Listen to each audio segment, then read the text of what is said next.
السلام عليكم ورحمة الله وبركاته بسم الله والحمد لله والصلاة والسلام على رسول الله وعلى آله وصحبه ومن والاه رب اشرح لي صدري ويسر لي أمري واحلل عقدة من لساني يفقهوا قولي.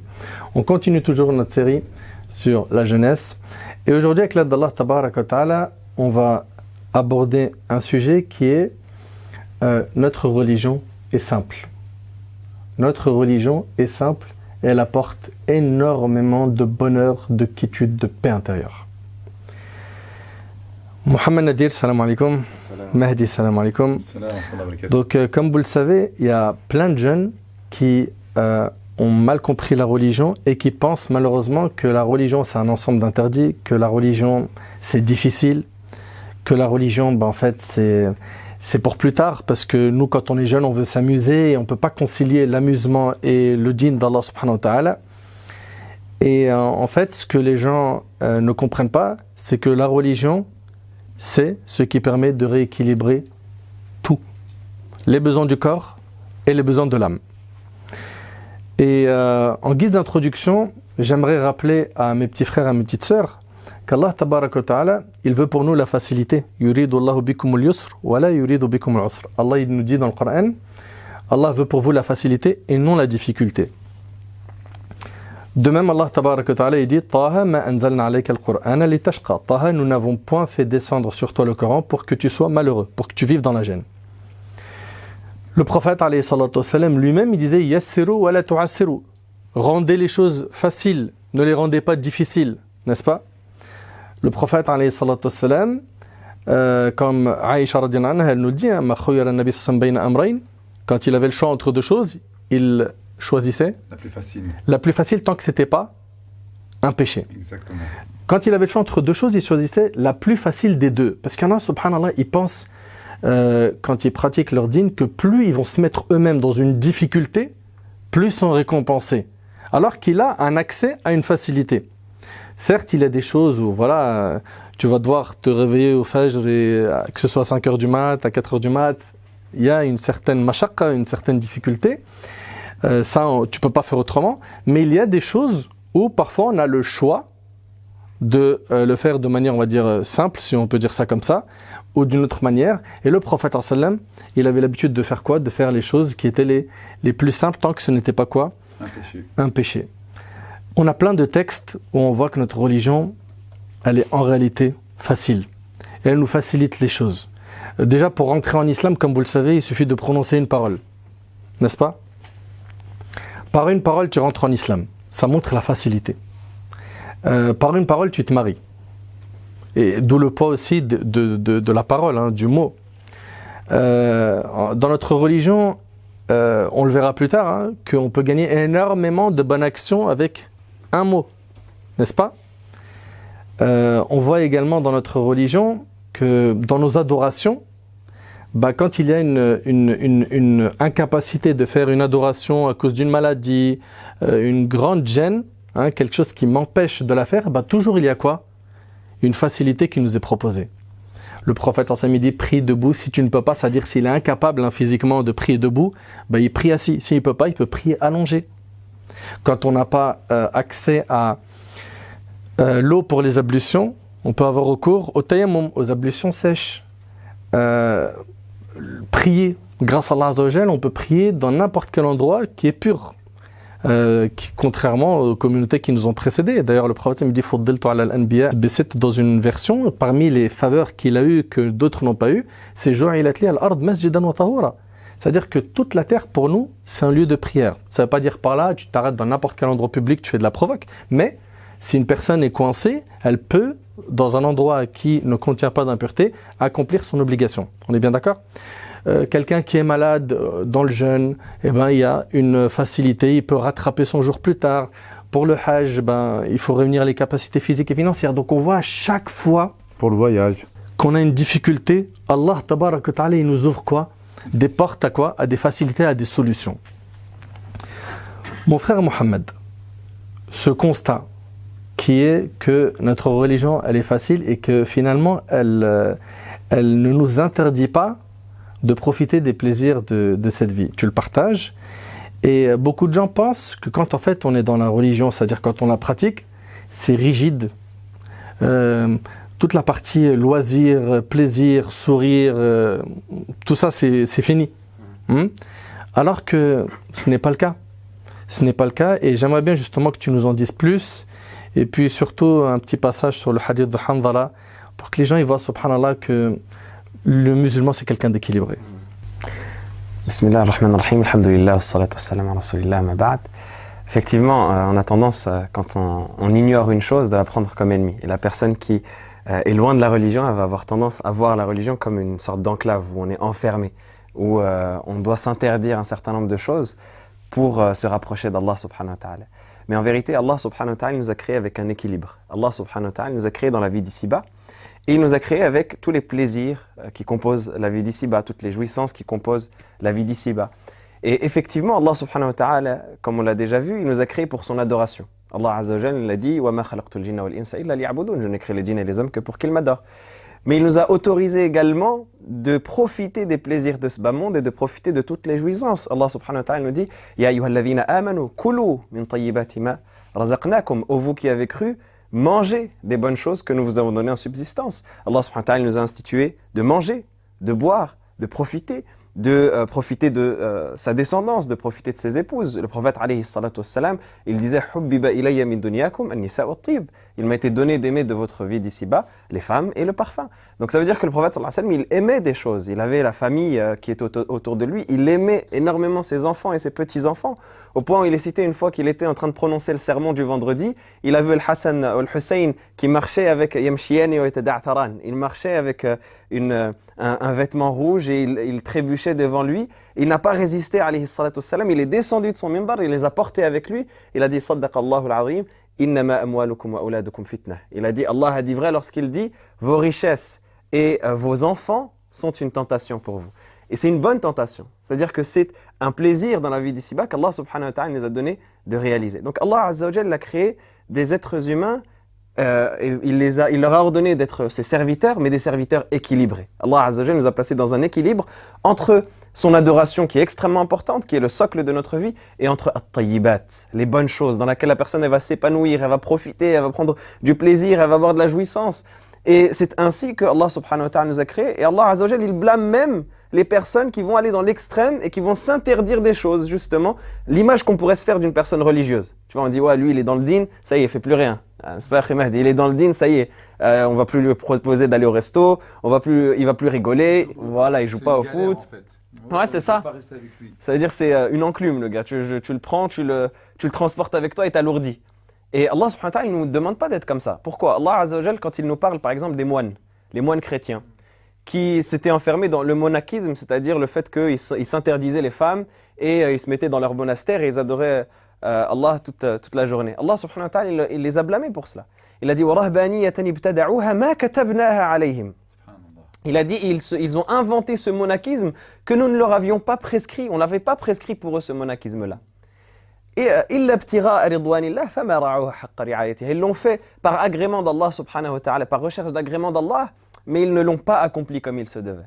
C'est-à-dire qu'Allah subhanahu wa ta'ala les a blâmés pour cela. Et tu connais l'histoire des trois personnes qui sont venues questionner à propos de l'adoration du prophète sallallahu alayhi wa sallam, dans le hadith que rapporte le Bukhari selon Anas, qui rapporte qu'il y a trois jeunes hommes qui sont venus questionner à propos de l'adoration du prophète sallallahu alayhi wa sallam. Et dans le hadith, Anas il dit فَلَمَّا أُخْبِرُوا بِهَا كَأَنَّهُمْ تَقَالُّوهَا. Lorsqu'ils ont été informés de l'adoration du prophète sallallahu alayhi wa sallam, parce que le prophète sallallahu alayhi wa sallam il était dans le juste milieu, ni dans l'exagération et ni dans le laxisme, il était dans le juste milieu parce que c'était le parfait modèle pour sa ummah. Alayhi salatu wassalam. Quand ils ont été informés de l'adoration du prophète sallallahu alayhi wa sallam, c'est comme s'ils l'avaient considéré comme peu, pas suffisant. Et ils ont commencé à réfléchir, ils ont dit peut-être que c'est parce que Allah lui a pardonné tous ses péchés passés, donc il n'a pas besoin de faire beaucoup d'efforts. Nous on va faire plus d'efforts encore. Le premier il a dit moi je vais jeûner toute ma vie et je vais plus jamais manger. Le deuxième il a dit moi je vais prier toute la nuit et je vais plus jamais dormir la nuit. Et le troisième il a dit je vais plus jamais me marier, je vais plus m'approcher des femmes, je ne vais jamais me marier. Quand le prophète sallallahu alayhi wa sallam a entendu ça, est-ce qu'il a bien réagi? Est-ce qu'il a dit ouais, mashallah, ils ont bien appliqué, ils ont bien compris le din? Non, au contraire, il s'est énervé au point où dans une version il est cité que son visage est devenu rouge. Il les a appelés, il a dit est-ce que antumul ladhina qultum kadha wa kadha, c'est vous qui avez dit ceci et cela? Il a dit par Allah, je suis celui qui connaît le plus Allah d'entre vous et qui le craint le plus. Mais moi, je jeûne certains jours et je romps le jeûne certains autres. Je mange certains autres. Je prie une partie de la nuit et je dors une autre partie. et je me marie avec les femmes, celui qui délaisse ma sunna ne fait pas partie des miens. Donc on voit qu'en vérité, celui qu'on pense être le religieux, celui-là en vérité ne fait pas partie de la sunna du prophète sallallahu alayhi wa sallam. Celui qui fait partie de la sunna du prophète sallallahu alayhi wa sallam, c'est celui qui est équilibré, qui sait donner la place et l'importance de l'adoration et la place des plaisirs et des jouissances. Et on termine justement avec le hadith que tu mentionnais tout à l'heure, qui est le hadith de Hanzala, qui est un hadith très pertinent où le prophète sallallahu alayhi wa sallam nous montre cet équilibre-là. Parce qu'il y a un des compagnons qui s'est posé cette question-là justement. Il est avec le prophète sallallahu alayhi wa sallam, il entend le rappel, il entend que le prophète sallallahu alayhi wa sallam, il parle du paradis. Quand le prophète sallallahu alayhi wa sallam, avec son éloquence, il rapporte le paradis, c'est comme s'il y vivait, c'est comme s'il était dans les jardins du paradis, il voyait les fruits, c'est comme s'il y vivait, il y était. Il parle de l'enfer, il a peur. Le prophète sallallahu alayhi wa sallam, quand il parlait de l'enfer, il avait peur, il pleurait, il craignait, c'est comme s'il était dans les châtiments de l'enfer. Donc il est avec le prophète sallallahu alayhi wa sallam, sa foi elle monte, elle augmente de manière exponentielle, elle monte jusqu'au ciel. Et quand il revient avec sa famille, et là c'est comme s'il sentait sa foi baisser. Pas baisser, mais dans le sens où sa foi elle commençait à... Voilà, exactement. C'était plus le même niveau où il était avec le prophète sallallahu alayhi wa sallam. Et donc il voit le décalage, il commence à réfléchir. Et tu sais que, vous savez que les compagnons, ils étaient très très lucides envers eux-mêmes. Ils faisaient beaucoup cette introspection, ils commençaient à se questionner eux-mêmes. Donc lui, il voit ça, ça lui plaît pas. Il dit non, je suis hypocrite. Voilà, il dit je suis hypocrite. Donc il sort dans la rue, il dit nafaqa Hanzala, nafaqa Hanzala. Pour se blâmer lui-même, il dit Hanzala est devenu hypocrite, Hanzala est devenu hypocrite. Abu Bakr radiyallahu ta'ala anhu, il croise son chemin, il lui dit qu'est-ce qui t'arrive? Il lui explique l'histoire, il explique son problème. Donc Abu Bakr il dit wallah je sens la même chose. Abu Bakr il dit je sens la même chose que Hanzala. Donc ils vont tous les deux voir le prophète sallallahu alayhi wa sallam. Et le prophète sallallahu alayhi wa sallam leur dit cette très belle parole. Il leur dit si vous étiez chez vous comme vous étiez avec moi, les anges descendraient pour vous serrer la main dans les rues et dans vos maisons. Mais Allah subhanahu wa ta'ala ne nous a pas créé de cette manière-là. C'est le sous-entendu que le prophète sallallahu alayhi wa sallam dit. Donc le prophète sallallahu alayhi wa sallam dit « Walakin sa'a wa sa'a ». Il dit « Mais il y a une heure pour tout, il y a un moment pour tout. Il y a le moment pour l'adoration, pour le moment où ta foi elle va augmenter, tu vas travailler ta foi. Et il y a le moment où tu vas profiter des plaisirs de ce bas monde de manière équilibrée, bien sûr toujours dans le licite, mais dans cet équilibre-là qui caractérise le croyant, c'est extrêmement important cette notion d'équilibre du fait que Allah subhanahu wa ta'ala les a autorisés. Un temps pour les adorations, un temps pour la distraction, tu as dit licite. Hein. Exactement, la distraction licite. C'est exactement ça, on précise parce que on pourrait penser que toutes les distractions elles sont autorisées. Non, on garde le fait qu'on est des musulmans, on a une éthique. C'est-à-dire que même lorsqu'on va être dans la distraction, on va mettre la niyyah, l'intention que c'est pour Allah subhanahu wa ta'ala et comme ça on va être récompensé. Même en jouant, même en plaisantant, en s'amusant avec sa famille, si on met une bonne intention. Mais des bonnes intentions derrière. Exactement, mais des bonnes intentions derrière, on va être récompensé de ces choses-là et c'est la beauté de notre religion. Et d'ailleurs, je pense que vous pouvez nous parler de cette chose extrêmement méritoire qu'Allah subhanahu wa ta'ala nous donne, le fait que rien qu'avec l'intention, une action comme cela, elle se transforme et devient une adoration. Subhanallah.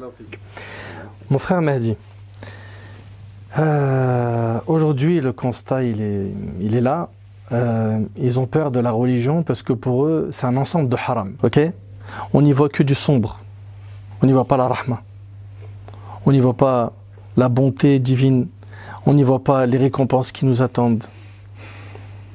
Ouvre ton cœur à nos petits frères, à nos petites sœurs et partage-nous ton ressenti. Mon ressenti, bismillah wa salatu wa salam ala rasulillah wa ala alihi wa sahbihi wa man wala. Mon ressenti, il est amer parce que malheureusement, il y a un constat qui a été vrai, c'est que, il faut le dire également ça, il ne faut pas le cacher, il y a certaines personnes qui ont montré de la rigidité dans notre religion. Et même à l'époque du prophète, alayhi salatu salam, le prophète, alayhi salatu salam, il a désigné des personnes qui allaient être des personnes qui allaient faire fuir les gens de la religion. Donc à un moment ou à un autre, il faut en parler également de cette chose-là. Je me rappelle de Thomas, Miskin, il est arrivé pour se convertir à la mosquée à Félix-Fort. Et Thomas, il est venu avec une petite boucle d'oreille. Thomas, il est venu avec un pantalon baggy qui tombait, on voyait son caleçon. Et il était venu avec le cœur plein de ferveur pour essayer d'en apprendre plus sur l'islam, pour essayer d'aimer Allah Jalla fi'ala. Oui, l'imam, tiens, il y a midi, il parle bien français, tu peux aller le voir. Et en entrant, il n'était même pas encore arrivé au devant de la mosquée, qu'il y a une personne qui est venue l'a attraper. Hé, la boucle d'oreille, c'est haram. Hé, ton pantalon, voit ton caleçon, c'est haram, c'est pas bien. Le pauvre Thomas, il était choqué. Il a été agressé. Wallah, dès qu'il est rentré, Miskin, il a été agressé. À un moment ou à un autre aussi, il y a... L'islam, c'est tellement beau. Il y a beaucoup de choses à dire, mais l'islam, c'est tellement beau. Mais il faut prendre également le critère que les gens ont vu de l'islam une certaine rigidité à cause de ces ambassadeurs qui veulent peut-être, eux, faire da'wah, mais qui ne font pas le nécessaire pour essayer d'accrocher les gens à l'islam. Et c'est la raison pour laquelle Sa Majesté Allah, Jalla fi'ula, notre Seigneur, qui savait pertinemment mieux que n'importe qui ce qu'il fallait faire avec ses cœurs qui étaient soit enveloppés ou qui étaient à la quête justement d'Allah, Jalla fi'ula, il nous dit « Ud'u ila sabili rabbika bil hikmah » et il ordonne à son prophète « Appelle sur le sentier de ton Seigneur bil hikmah » avec sagesse « Wal maw'idatil hasana » et avec la bonne exhortation « Wajadilhum billati hiya ahsan » et polémique, débat avec eux de la plus excellente des manières. Inna rabbaka huwa a'lamu biman dalla an sabili. Certes, c'est ton Seigneur qui sera celui qui s'écartera de son chemin, wa huwa a'lamu bil muhtadin, et c'est lui qui sait ceux qui sont véritablement guidés. Donc à un moment ou à un autre, nous devons simplement montrer le bon visage. Il faut qu'en fait, les musulmans montrent que l'islam n'a aucune relation avec la rigidité. Rappelle-toi également lorsque Sayyidina Moussa alayhi salam et Sayyidina Haroun ils sont partis voir Pharaon. Allah leur a ordonné idhaba ila Pharaon faqula lahu qawlan layyina et dites-lui des paroles pleines de douceur. Subhanallah, Pharaon. Qala ana rabbukum al-a'la, il disait je suis votre Seigneur le très haut. Pharaon. Pharaon, il se prenait pour Allah azza wa jal. Et pourtant, allez le voir et parlez-lui avec pleine douceur. Et qu'est-ce qu'il donnait à notre Thomas, il n'aurait pas dû être accueilli comme ça. Thomas, il n'aurait pas dû être accueilli comme ça. Lorsque tu regardes à la lumière des versets que je viens de citer et de tous les nombreux hadiths où on nous parle de douceur, il y a une rigidité. Pour moi, ça, c'est le premier point. Et les gens, en fait, ils voient que l'islam, c'est simplement des cases de halal et haram. C'est une religion. C'est comme un jeu, tu vois. Alors que lorsqu'Allah, subhanahu wa ta'ala, nous interdit des choses, c'est pas pour rien. C'est pas une rigidité. Tu vas aller voir une fille, subhanallah, dans le haram. Il risque d'avoir un enfant qui naisse hors mariage. Ben ça, c'est une mashaqqa. Lorsque tu vas essayer de jouer, c'est-à-dire c'est une grosse difficulté. C'est quelque chose. C'est un problème. Ouais, c'est un problème. Ce n'est pas facile. Lorsque tu vas, par exemple, jouer au jeu de hasard, au début, tu penses que tu as l'appât des gains, mais à la fin, tu tombes dans une addiction. Donc, ce qui était au début, ou ce que tu pensais avec l'adrénaline qui va monter, etc., que c'est quelque chose de bien, eh bien, in fine, tu verras en fait que c'est plus une difficulté. En parlant de ça, il y a quelqu'un qui est venu voir dans une mosquée qui m'a dit « Je suis tombé dans cette addiction et je suis aujourd'hui fauché. J'ai perdu 300 000 euros. » Allah, what 300 000 euros. 300 000 euros. Il y en a beaucoup qui perdent dans les casinos, mais 300 000 euros, Allahu Akbar. D'ailleurs, Allah Jalla fi'ala nous dit dans le Coran « Laha ma kasabat wa alayha maktasabat » Et ici, la différence, subhanallah, linguistique, elle est importante. Laha ma kasabat, les hasanat, c'est-à-dire les choses bonnes, on les a avec facilité. Kasaba shay, c'est avoir les choses avec facilité. Mais les péchés, Allah il dit iktasaba. On rajoute des mots, on rajoute des termes pour montrer que ça, même les péchés, en fait, c'est des difficultés. Parce que les conséquences derrière, mais les conséquences simplement dans cette dunya, elles sont terribles. Déjà ici. Déjà ici, tu payes ici. Al-jaza min jins al-amal. Chaque action que tu fais, tu dois la payer. Lorsqu'Allah nous interdit des choses, ce n'est pas pour rien. Et je finirai sur ça. Pourquoi on voit l'interdit? Allah nous a donné plus de centaines de milliers de boissons licites et on veut chercher que la boisson alcoolisée. Et tu as interdit une seule chose, c'est la boisson avec l'alcool. Tu as délaissé je ne sais pas combien de milliers de boissons et tu veux prendre que celle avec l'alcool. Allah Jalla fi'ala nous a donné un palais tellement large, mais il a sacralisé certaines choses. Et nous on dit ouais subhanallah c'est difficile, mais pourquoi tu regardes ce qui est restreint alors qu'Allah t'a donné large? C'est toi qui es focus sur une chose qui est trop restreinte. Arrête de dire que c'est difficile. En fait, la personne, tout simplement, elle n'a pas eu quelqu'un qui lui a bien exposé les choses. Malheureusement. Et tout à l'heure, tu disais une chose qui est très pertinente. Moi, l'histoire de Thomas, là, elle est encore là, tu vois, que la personne, elle vient repentante et elle se mange des pierres. C'est dur ça. C'est dur. Subhanallah. Oui, t'as raison de... Non, mais Jean, je suis peiné parce que là, je pense au bédouin qui a uriné dans la mosquée. Allahu Akbar. Tu vois.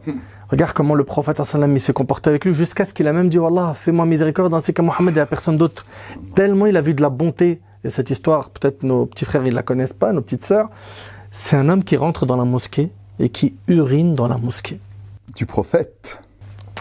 Je sais pas si vous arrivez à imaginer ça. Aujourd'hui, ça c'est un truc, si ça arrive, meskin. Meskin, c'est la prochaine janaza juste après. Là, il est mort. Et subhanallah, il urine dans la mosquée et certains veulent le blâmer et le prophète il leur interdit cela. Laissez-le terminer. Laissez-le terminer. Et subhanallah, d'ailleurs, dans les shuruh, j'avais vu pas mal de choses qui sont impressionnantes. Un, c'était pour pas le mettre dans la peur. Deux, le risque, s'il court pendant qu'il est en train d'uriner, il est plus grand, il va plus souiller d'autres endroits que ce qu'il aurait fait dès le départ. Il y a plein de sagesse. Et le prophète à la fin, il lui explique. Et combien de fois on voit des textes où le prophète il explique à ces personnes désobéissantes, à ces personnes qui ont fait des erreurs, et t'entends dans des hadiths, je n'ai jamais vu un enseignant comme lui. Oh, Allah fait miséricorde à moi, Mohammed. Et à personne d'autre. Et à personne d'autre. À la fin, il dit ça. Il était toujours là à trouver des solutions. Le jeune qui est venu dire au prophète autorise-moi la fornication. Qu'est-ce qu'il lui a dit alayhi salatu wassalam? Accepterais-tu pour ta mère, ta sœur? Est-ce que tu accepterais ça pour ta mère, pour ta sœur? Et là, tout de suite, ça touche. Tout de suite. C'est l'honneur. Tu vois? Et à la fin, il lui dit, tout simplement, comme tu veux pas que ça se fasse pour ta famille, ne le fais pas aux autres. En 2 mots, c'est ça. Allahu Akbar. Tu vois? Il était toujours là à trouver des solutions aux gens. Et lui qui voulait à fond au début la fornication, il repart avec un autre état. Il n'en veut plus de ce péché. Il était toujours là à trouver des solutions, toujours à proposer des solutions. Quand on lui dit, on part en mer, on prend avec nous que peu d'eau, si on boit cette eau, on va avoir soif. Est-ce qu'on peut faire les ablutions avec l'eau de la mer? Il ne se contente pas de dire ça. Que oui, tu peux faire le wudu avec la mer. Il dit,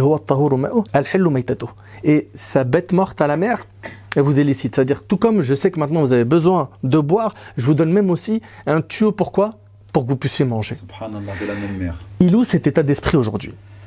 C'est ça qui a fait des fois la communauté Nader, malheureusement, et c'est pour ça que les gens ils pensent que notre religion elle est rigide. C'est ça qui est problématique. Pourquoi? Parce que les gens, malheureusement, c'est une réalité, ils ont rencontré des gens qui n'avaient pas le bagage nécessaire pour parler avec eux, qui n'avaient pas la sagesse nécessaire pour parler avec eux. Tout à l'heure, tu avais justement entamé le sujet, il avait envoyé Mu'adh ibn Jabal au Yémen, c'est ce que tu disais. Exactement, subhanallah. Mais avant même de Yasser wa la tu'assir, pourquoi dès le début tu dis aux jeunes, aux petits, écoute, c'est Ramadan, faut que tu fasses tes prières, attention à l'heure, attention ci, attention ça, baisse ton regard. Il donne toutes les mashaqqa, tout ce qui est interdit. Et pourtant, le prophète, lorsqu'il a envoyé Mu'adh, il lui a dit Yassir wa la tu'assir, wa bashir wa la tunaffir. Annonce des bonnes nouvelles. Et pas les mauvaises. Fais pas fuir. Fais pas fuir. Et il a dit, il y en a parmi vous qui font fuir. Là, les gens ils vont nous écouter, ils vont dire ouais, mais vous facilitez trop la religion, etc. Mais on est en train de faire quoi? Allah ne dit pas à son prophète si tu étais quelqu'un au cœur dur, eh bien il ne serait pas resté auprès de toi. On fait quoi là en fait? Parce que oui, c'est vrai, les gens ils pensent, et ça c'est vrai, les gens ils pensent que l'islam est difficile à cause de certaines personnes. Et il ne faut pas occulter ce fait. Il ne faut pas. Cette religion est une rahma, mon frère Mohamed. Toute personne qui l'embrasse, toute personne qui la vit, ressent un épanouissement intérieur. Et ce qui est triste, c'est que beaucoup de gens aujourd'hui se sont loupés dans la recherche du bonheur. On est trop nombreux à le chercher. Chacun il a sa carte, et pour lui le plan pour accéder au bonheur c'est SAP, je valide meuf, je valide luxe, j'existe dans les réseaux sociaux, je suis un influenceur, j'ai des followers, ils m'envoient des messages, ils me kiffent, et j'alimente, j'entretiens mes réseaux, etc., etc. Donc aujourd'hui, on leur a dressé un plan, on leur a expliqué c'est ça le bonheur.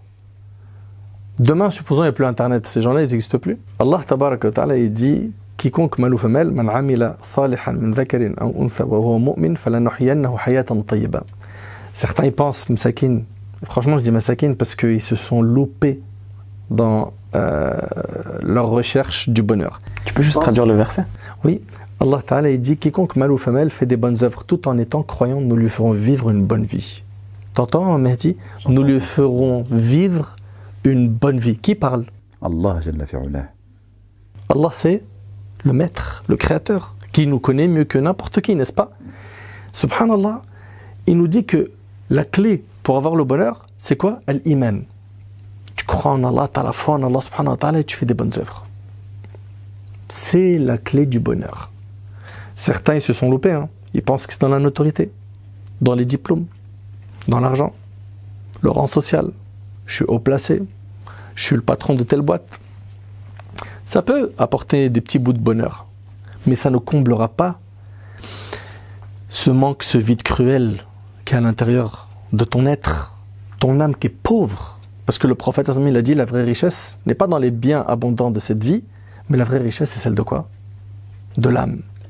Al-ghina ghina an-nafs. Et donc quand la personne elle a la foi en Allah subhanahu wa ta'ala et elle entretient cette foi et qu'elle fait des bonnes actions, ça y est, c'est bon. Cette personne-là, Tabarak ar-Rahman, elle a enfin les clés pour avoir le bonheur tout le temps. Il y a des secousses dans la vie, on a des épreuves, mais on se sent bien. Pourquoi? On est connecté à Allah subhanahu wa ta'ala et on sait que tout ce qui vient de lui, même les épreuves, sont un bien pour nous. Ils sont un bien pour le croyant, n'est-ce pas? Même dans l'épreuve, finalement, il y a un bien pour le croyant. Les gens, quand ils sont touchés par une épreuve, ils pensent que l'épreuve, c'est automatiquement une uquba, une punition. Ça peut l'être pour certains cas. Quand la personne, de base, elle est asiya, elle est loin d'Allah tabaraka wa ta'ala. Mais pour le croyant, qui, de manière générale, il se comporte bien dans sa religion, qui est mustaqim, droit, qui fait le nécessaire, mais qui trébuche, qui des fois, voilà, il tombe, il se relève, etc. L'épreuve reste purificatrice et reste un bienfait. Et tu es d'accord avec moi, mon frère Mohamed, que la personne, elle n'a pas de recul quand elle mange l'épreuve. Il y a plein de textes qui sont venus sur ce sujet. J'aimerais que tu nous touches 2 mots sur ce point-là, sur finalement le bienfait de l'épreuve, que ce n'est pas dans tous les cas une sanction divine, mais que ça peut être une miséricorde de la part d'Allah. Barakallahu fik. En vérité, cette épreuve-là qui vient toucher le croyant et cette difficulté qui touche le croyant, elle vient le rappeler sur quelque chose de beaucoup plus profond que l'épreuve en elle-même. Et elle vient lui poser une question existentielle, qui est au final, pourquoi est-ce que je suis là? Et pourquoi est-ce que je subis cette difficulté? Et pourquoi est-ce que je ne profite pas comme un tel ou une telle profite? Et tout ça, ça nous rappelle au final notre fonction de croyant et notre fonction de serviteur. Mais pour comprendre ça, il faut vraiment comprendre ce qui constitue véritablement le serviteur d'Allah subhanahu wa ta'ala. Si tu verrais une personne, Khinadr, Mahdi, tu vois une personne qui prend son téléphone dernier cri, mashallah, il est en train de l'utiliser, mais tu vois qu'il l'utilise pour manger. Il le met dans une assiette de pâtes et il mange avec. Tu vas dire qu'il est fou, il a perdu la raison. Il y a un problème. Tu vois une personne qui prend un livre qui coûte super cher, beau, etc. Il le met dans une casserole, il met de l'eau et il mange. Tu vas dire qu'il y a un problème. Si tu vois une personne qui se met à marcher sur le ventre, tu vas dire qu'il y a un problème. Pourquoi? Ce qui rassemble toutes ces personnes-là, c'est qu'elles ont utilisé la chose qui était à leur disposition dans autre que le but pour lequel elle a été créée. Quand ils ont utilisé cette chose-là dans autre que le but pour lequel ça a été créé, ça a été fait, bien tu les as considérés fous. Parce que la chose, elle n'est pas à sa place. Mais le croyant, c'est la même chose. Allah subhanahu wa ta'ala, il a créé, il a fait du croyant une sorte de... on pourrait donner l'image du croyant comme un vase ou comme une lampe, dans laquelle Allah subhanahu wa ta'ala, il a prévu qu'il y ait cette place-là pour accueillir la flamme de la foi. Et quand le croyant, il remplit ce vase-là avec autre chose, bien justement, il y a un manque. Il va avoir une crise à l'intérieur de lui. C'est la raison pour laquelle on voit beaucoup de gens qui essayent de combler ce manque-là, cette crise à l'intérieur d'eux, par une recherche de reconnaissance, comme tu l'as dit, sur les réseaux sociaux. Il veut une célébrité, par une course derrière les plaisirs. Il veut comme on dit, casser le temps, briser le temps. Il veut passer le temps, tuer le temps. Tous ces mots-là qui sont utilisés contre le temps. Parce qu'en fait, il veut se plonger dans une insouciance. Et on voit des personnes qui vont pousser la chose à l'extrême. Des personnes qui vont, akramakallah, se saouler, akramakumullah, boire de l'alcool jusqu'à l'ébriété. Des personnes qui vont se droguer. Tout ça pour oublier les problèmes. Quand tu lui dis pourquoi est-ce que tu fais ça, il dit pour oublier les soucis. Mais en vérité, c'est pas pour oublier les soucis. C'est pour oublier son réel objectif dans la vie d'ici-bas, qui est d'adorer Allah subhanahu wa ta'ala. Pourquoi? Parce qu'il y a toujours cet emplacement-là qui est vide en lui. Et il essaye de le remplir, mais ça rentre pas. C'est comme les jeux pour enfants où tu dois mettre le rond dans le rond et le carré dans le carré. Ben lui, il met le rond dans le carré. Il essaye de forcer, ça rentre pas. Il n'a pas de réseau. Exactement, il n'y a pas de réseau, c'est déconnecté. Pourquoi? Parce qu'il y a quelque chose qui est en lui qui crie. Il y a cette voix en lui qui lui dit « Mais non, c'est pas ça que je veux ». C'est comme quelqu'un qui a faim et au lieu de combler sa faim par la nourriture, mais il la comble en mangeant de la terre. Il sera jamais rassasié parce que c'est pas ça que son corps il veut. Ben là, c'est la même chose. Son cœur, c'est pas ça qu'il veut. Alors que le croyant qui a réussi à mettre la foi à sa place, mais celui-là, subhanallah, même s'il a les pires difficultés, même s'il a les pires épreuves, même s'il est dans une vie de lutte, mais il sera apaisé. Pourquoi? Parce que sa foi, elle aura pris la place qu'il faut. Parce que son cœur, il sera comblé par la lumière de la foi. Et parce que toutes ces difficultés-là, il en comprendra les sagesses et il verra où est-ce que ça le mène. Il sait que cette vie d'ici-bas, c'est une vie éphémère. Il sait qu'au final, c'est vers Allah subhanahu wa ta'ala que se fera le retour. Il sait que Allah azza wa jalla nous a mis ici pour une période déterminée pour nous éprouver. Et donc quand il a une épreuve, quand il a une difficulté, il la voit du plan positif. Et il ne regarde pas la chose négativement. Comme celui qui court derrière ce bas monde, il regarde la chose négative parce qu'il a l'impression de perdre quelque chose. Il a l'impression que, voilà, il y a encore un autre vide qui se crée à l'intérieur de lui, donc il y a encore une autre crise, donc il ne supporte pas. Alors que le croyant, il sait que cette épreuve-là, elle ne vient pas pour retirer quelque chose en réalité. Elle vient pour lui ajouter quelque chose. Elle vient pour lui ajouter une sagesse, elle vient pour lui ajouter une compréhension, elle vient pour lui ajouter la foi. Elle vient pour le rapprocher d'Allah subhanahu wa ta'ala et le purifier. Et c'est comme cela que le croyant, il le voit. Et donc, quand il a la foi qui le comble et qui lui comble le cœur, mais il va profiter de l'épreuve comme il profite du bienfait. C'est pour cela que certains savants, ils ont dit que le pieux, pour lui, il considère au même degré l'épreuve et le bienfait.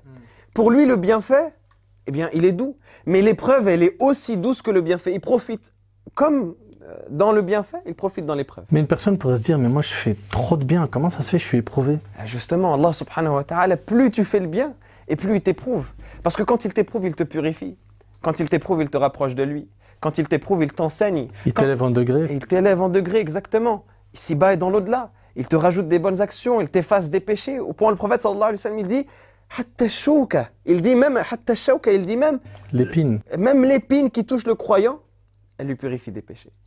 Même le prophète sallallahu alayhi wa sallam, il dit même un état de tristesse, un état de peine. Des fois, tu te lèves comme ça, t'es pas bien, t'es pas dans ton assiette. Tu sens que t'es triste, tu sens que t'es déprimé. Bien même ça, exactement, ça contribue à t'effacer les péchés. Parce qu'Allah subhanahu wa ta'ala, il te purifie. Et quand le croyant, il arrive à comprendre ça, il arrive à comprendre ces messages qu'Allah subhanahu wa ta'ala lui envoie, mais il voit ça sur le fait que Allah subhanahu wa ta'ala, il l'aime en fait. Donc finalement, l'épreuve, c'est un bien. Exactement, l'épreuve, c'est un bienfait. C'est pour cela que le prophète sallallahu alayhi wa sallam, il dit « Ajaban li amri al-mu'min » Quelle étonnante situation qu'est la situation du croyant. « Inna amrahu kullahu lahu khayr » Il dit toute sa situation pour lui, c'est un bien.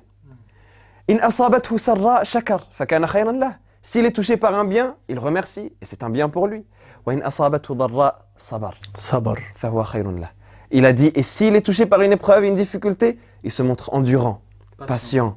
Il accepte l'épreuve, il agrée le test de son Seigneur, l'épreuve, et il revient vers Allah subhanahu wa ta'ala. Mais ça, comme Allah subhanahu wa ta'ala, il dit وَلَا يُلَقَّاهَا إِلَّا الَّذِينَ صَبَرُوا. Ça, ce n'est que les véritables patients et les véritables croyants qui arrivent à ce stade-là. C'est pour ça que quand on observe les compagnons, qu'est-ce qu'on voit? On observe que les compagnons, c'était les meilleurs exemples dans cela. Par exemple, vous connaissez l'histoire de Khubayb ibn Adi, radiyallahu ta'ala anhu, quand il a été envoyé par le prophète sallallahu alayhi wa sallam dans Ba'th al-Raji', le prophète sallallahu alayhi wa sallam, il y avait une des tribus des polythéistes qui ont voulu tendre un piège aux croyants. Ils ont fait semblant qu'ils étaient convertis à l'islam, etc. Ils leur ont dit, ils ont dit au prophète sallallahu alayhi wa sallam, on veut que tu nous envoies certains de tes compagnons pour qu'ils nous apprennent l'islam. Le prophète sallallahu alayhi wa sallam a envoyé 10 de ses meilleurs compagnons, parmi eux il y avait Khubayb. Au final c'était un piège, ils les ont vendus aux Mécois, les Mécois ils les ont récupérés pour se venger de ceux qui étaient morts à la bataille de Badr. Ce qui est voulu dans l'histoire, c'est que Khubayb ibn Adi, à un moment, ils l'ont torturé. Ils ont voulu l'assassiner. Mais avant de faire ça, ils lui ont posé une question. Ils lui ont dit, est-ce que tu ne voudrais pas être chez toi avec ta famille et que Muhammad soit à ta place, alayhi salatu wassalam.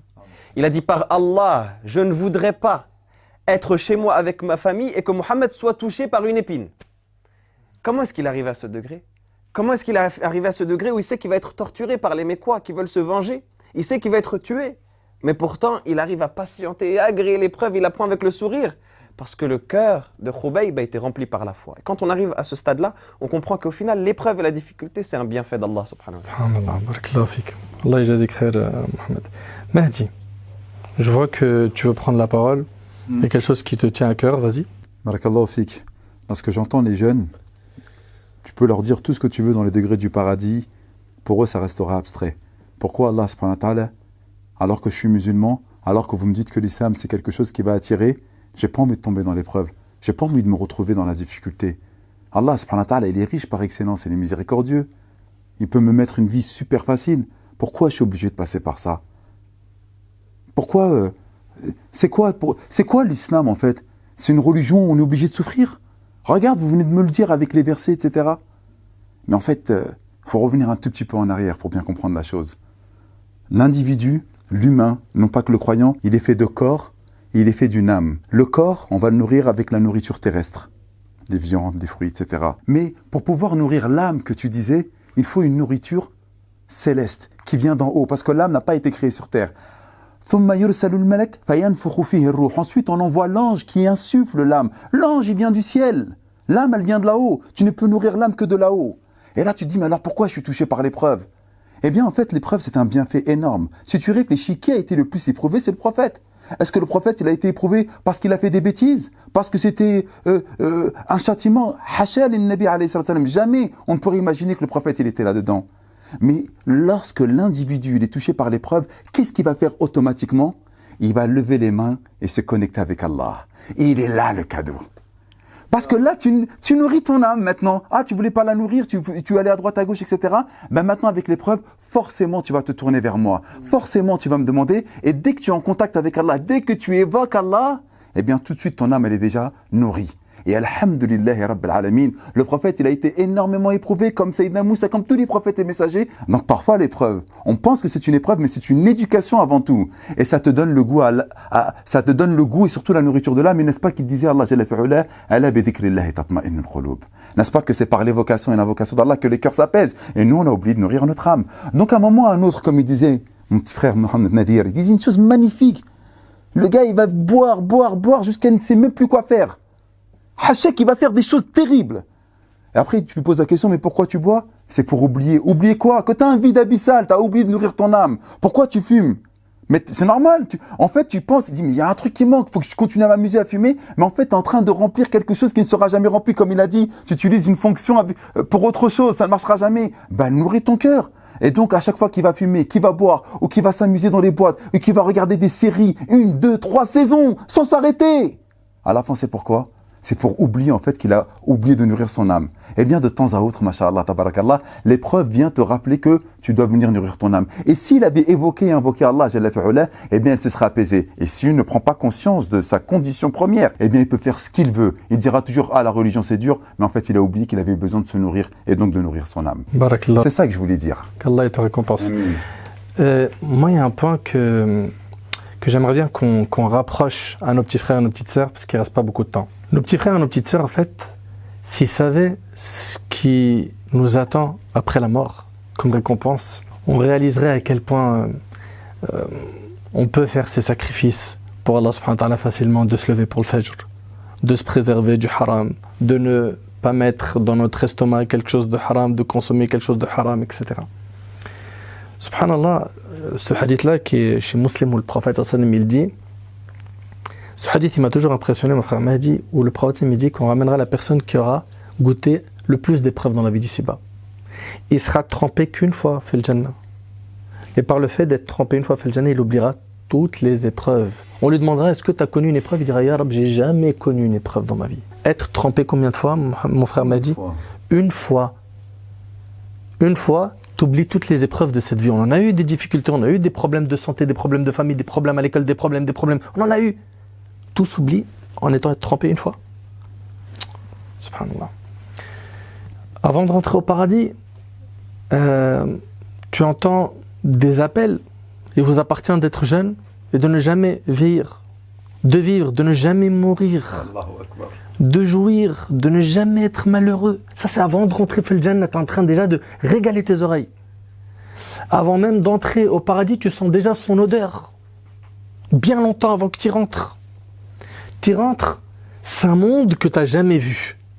Parce que quand Allah tabaraka wa ta'ala il dit A'dadtu l'ibadi salihin, complète. Explique-nous, parle-nous un petit peu. Il faut leur donner envie, il faut leur expliquer que ce qu'il y a derrière, c'est beaucoup plus grand que Netflix, Dubaï, les influenceurs, les grosses voitures, les smartphones, les ceci. Mais il faut qu'ils voient en fait que c'est un monde devant nous qu'on nous a dressé qui est 100% illusion. Et le concret, le réel, mon frère m'a dit, le réel, mon frère Mohamed, c'est dans ce qu'Allah subhanahu wa ta'ala il nous a promis. Et les messagers, ils ont été envoyés pourquoi? Pour que on voit justement ce qu'Allah il attend de nous, comment agir pour avoir son paradis, et qu'est-ce qui peut nous conduire à quoi? À notre perte. Complète, traduis ce hadith et puis parle-nous-en un peu de le Jannah. Dans ce hadith, le prophète sallallahu alayhi wa sallam, il nous montre déjà le décalage entre notre vie matérielle et la vie du paradis. C'est un hadith Qudsi. C'est un hadith Qudsi, où le prophète sallallahu alayhi wa sallam, il nous rapporte une parole d'Allah subhanahu wa ta'ala, où il nous dit, Allah subhanahu wa ta'ala a dit, j'ai réservé et j'ai préparé pour mes serviteurs au paradis, pour mes serviteurs pieux. Ouais, les pieux. Ce que nul œil n'a vu, nulle oreille n'a entendu, et que nulle raison humaine n'a jamais imaginé. Mais ici, dans ce hadith, on nous apprend plusieurs choses. Déjà, le prophète sallallahu alayhi wa sallam nous parle des délices du paradis, comme tu l'as très bien dit, qui sont inimaginables et qui dépassent l'entendement humain. C'est des choses qu'on ne peut même pas imaginer. C'est si je me pose là, pendant 1 heure, et je me dis, vas-y, je vais imaginer le paradis, tout ce que j'aurais imaginé des délices les plus incroyables, les plus magnifiques, Tout ce que j'ai vu, tout ce que j'ai entendu. Aujourd'hui, on a accès à tout aujourd'hui sur les réseaux sociaux. Exactement.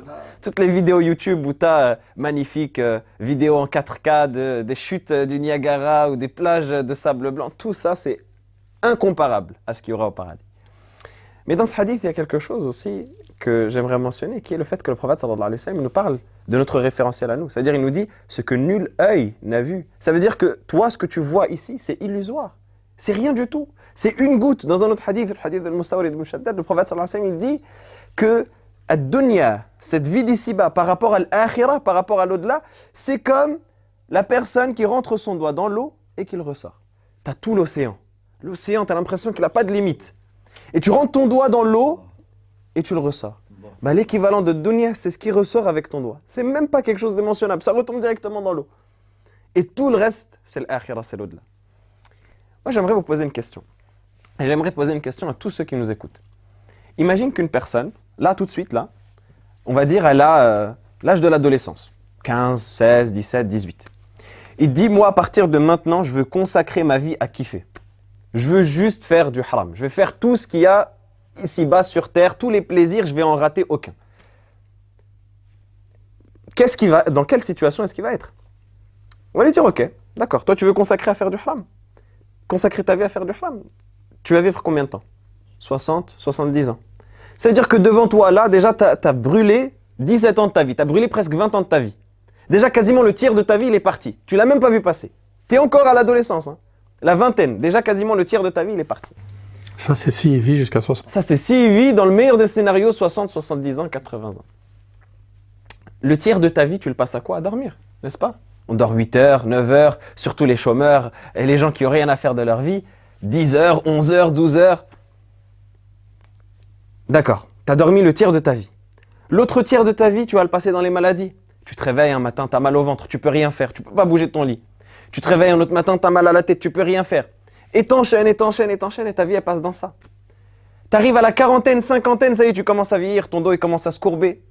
Tes os, ils commencent à flétrir, tu commences à te casser. Tu dépasses les 60, 70 ans, c'est fini, il n'y a plus rien de toi. Tu es assis dans un fauteuil roulant, on te pousse. Il y a certaines personnes âgées, qu'Allah les aide et les guérisse et leur facilite. Mais pour dire comment, ça c'est une chose qu'on doit méditer, on doit réfléchir. Ils reçoivent leur nourriture en intraveineuse, ils ne peuvent même plus manger avec leur bouche. On leur met des tubes pour qu'ils se nourrissent. C'est-à-dire qu'au final, tu auras passé combien de temps? Au final, ce que tu auras passé à kiffer dans les plaisirs, etc., soi-disant selon toi. Est-ce que réellement il va kiffer? Exactement. Est-ce que réellement il va kiffer déjà? Mais ce sera quelques années. En plus, tu es plafonné par les moyens. Tu n'auras jamais les moyens de faire tout. Tu es plafonné par le fait que tu ne peux pas faire plusieurs choses en même temps. Le fait que le haram en soi, c'est pas un objectif. Tu ne vas pas kiffer parce que ce n'est pas quelque chose qui va te faire plaisir. Comme on disait tout à l'heure, tu vas enchaîner, tu vas essayer de perdre ton temps, de te mettre... Et au final, tu vas être triste. Mais il y en a un qui va dire si. Moi, quand je sors avec une meuf, je suis bien. Ouais. C'est haram, c'est vrai, je reconnais. Bon, c'est relou. Des fois, on me pose des lapins, des fois des dinosaures. Voilà, des fois, des coups un peu sales. Mais c'est une réalité. Je kiffe quand même, tu vois. T'es bien sur le moment. Mon frère m'a dit, on peut kiffer dans le haram? Réellement, concrètement. Tout à l'heure, tu parlais de conséquences. Un regard de grand frère m'a dit. On ne peut pas apprécier le haram.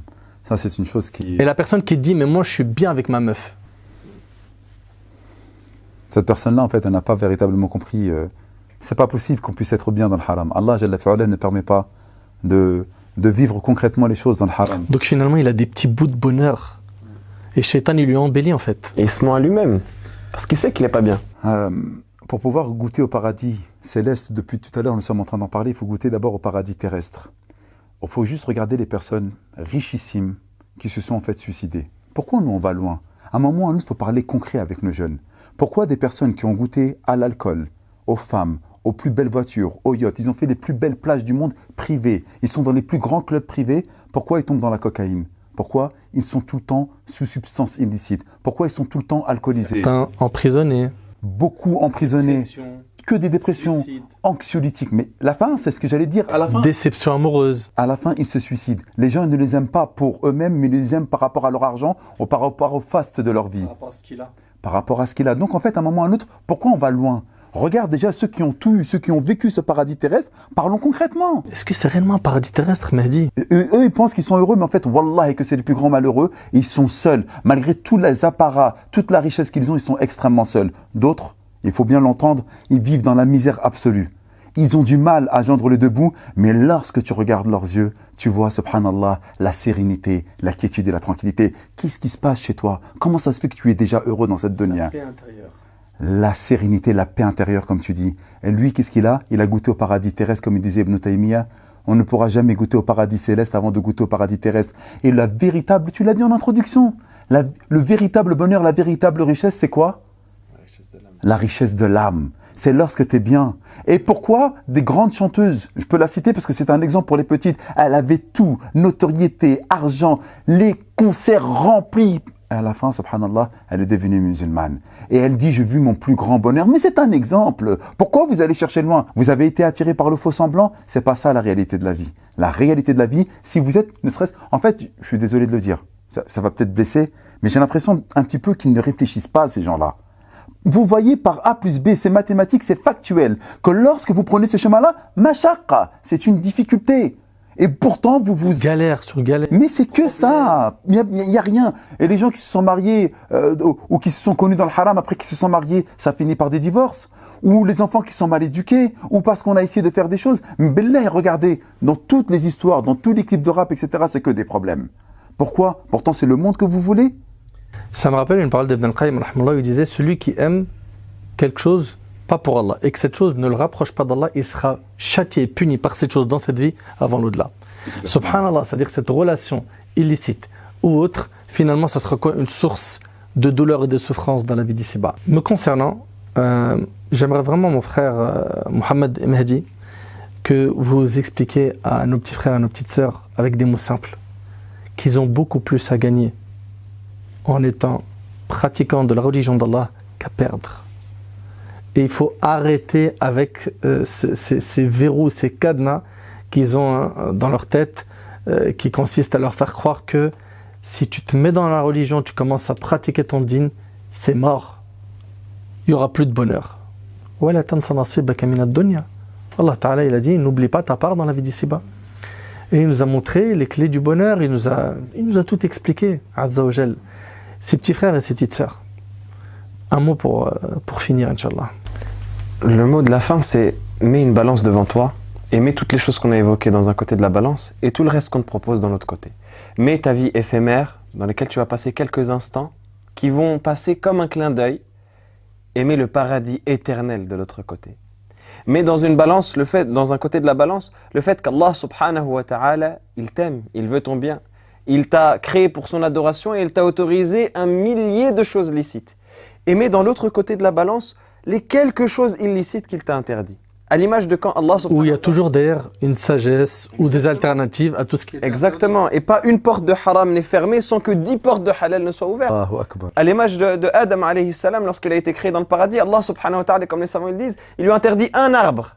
Mais il lui a autorisé combien d'arbres autour? Il lui a autorisé tout le paradis. Mais il lui a interdit un arbre. Donc, mais dans cette balance-là, le fait que Allah subhanahu wa ta'ala, il t'a interdit peu de choses. Et il t'a autorisé tout le reste.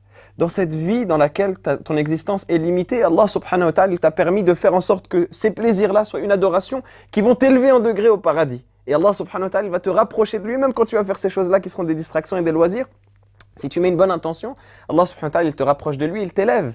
Et au final, tu le retrouves au paradis, dans les degrés du paradis pour l'éternité, dans tous les plaisirs et toutes les jouissances, dans le réel moment où tu vas pouvoir profiter de la vie réellement, profiter de l'existence qu'Allah subhanahu wa ta'ala te donne.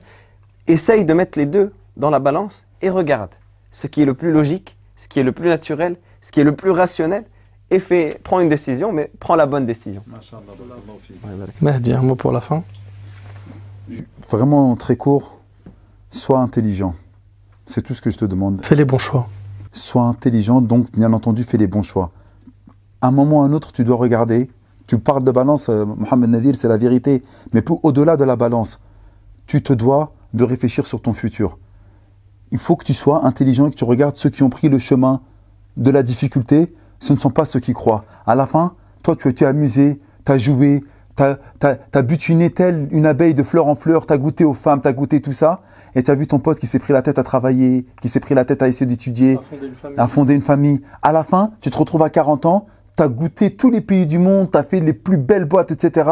Mais lorsque tu vois ton ami qui a été à 40 ans, tu vois comment il est serein, comment il est apaisé, comment il est heureux, comment sa femme elle aime, comment il a fondé un foyer, et donc tu vois son futur, tu te dis, mais subhanallah, qu'est-ce que j'ai fait en fait? Je suis loupé. Wallah, tu le sais, Nader, la plupart ils disent ça.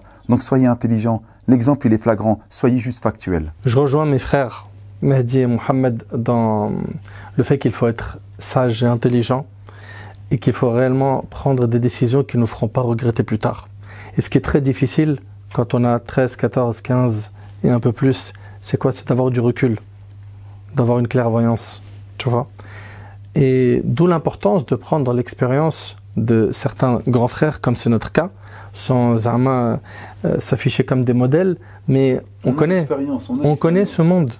On connaît ce monde. Nos enfants, ils ont cet âge aujourd'hui, oui. N'est-ce pas? C'est-à-dire qu'on est passé par là, on a grandi dans des quartiers, des cités, etc. On a vu l'école, ce qui se passe, etc., etc.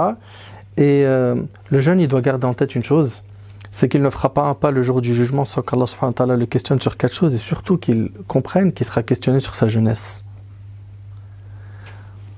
Qu'est-ce que vous pouvez gagner en mérite en rencontrant Allah avec une jeunesse qui a été clean? C'est vrai que le challenge il est costaud. Il y a des tentations, il y a des pulsions, il y a des fitnas, des tentations autour de nous, l'argent. La récompense est grande. La récompense elle est grande. C'est pour ça. Tu seras Inch'Allah sous l'ombre du trône d'Allah le jour du jugement. Tu auras des récompenses qui seront immenses, grandes. Énormément de bienfaits t'attendent. Allah subhanahu wa ta'ala ici, dans cette vie déjà, il va te mettre la baraka. Allahu Akbar. La bénédiction. Dans tout ce que tu vas entreprendre, tu vas voir que les choses vont se faciliter. Je suis né avec un hadith qudsi où Allah subhanahu wa ta'ala il dit au fils d'Adam, consacre-toi à mon adoration, je remplirai ton cœur de richesse et je compenserai ta pauvreté. Allahu Akbar. La pauvreté, c'est celle du cœur. Si tu veux la compenser, comment tu veux t'en débarrasser? Si tu veux t'en débarrasser, consacre ta vie pour Allah subhanahu wa ta'ala. C'est-à-dire quoi? C'est-à-dire que je reste focus. Moi, j'ai un objectif dans cette vie, c'est le paradis. Je vois qu'il y a des itinéraires qui ne mènent pas vers le paradis, je ne calcule pas. Même si je vois plein de potes à moi qui me disent viens, prends vite fait cette route. Et après, reprends. Un raccourci. Ou un itinéraire bizarre. Ouais. Ok? Moi, je vais tout droit. Ok? Et je sais qu'à ma droite et à ma gauche, il va y avoir des humains qui vont me tenter pour essayer de m'écarter du droit chemin. Je suis solide, je m'arme de dua, je garde une bonne fréquentation et quiconque craint Allah, Allah lui facilite une issue favorable, n'est-ce pas? Et donc, gardez en tête que ce que vous avez à gagner, c'est immense. C'est immense et j'implore Allah subhanahu wa ta'ala de préserver nos petits frères et nos petites sœurs. J'implore Allah subhanahu wa ta'ala de leur faire aimer le dîn comme on l'aime nous aujourd'hui. Qu'est-ce qu'on aimerait vous transmettre, cet amour? Et Inch'Allah, ce sera l'objet de notre prochaine conférence. Bi'idhnillah. On leur parlera de l'amour d'Allah et de l'importance d'aimer Allah subhanahu wa ta'ala. أسأل الله سبحانه وتعالى أن ينفعني بما قلت وأن ينفعكم بما سمعتم هذا والله أعلم سبحانك اللهم وبحمدك أشهد أن لا إله إلا أنت أستغفرك وأتوب إليك وآخر دعوانا الحمد لله رب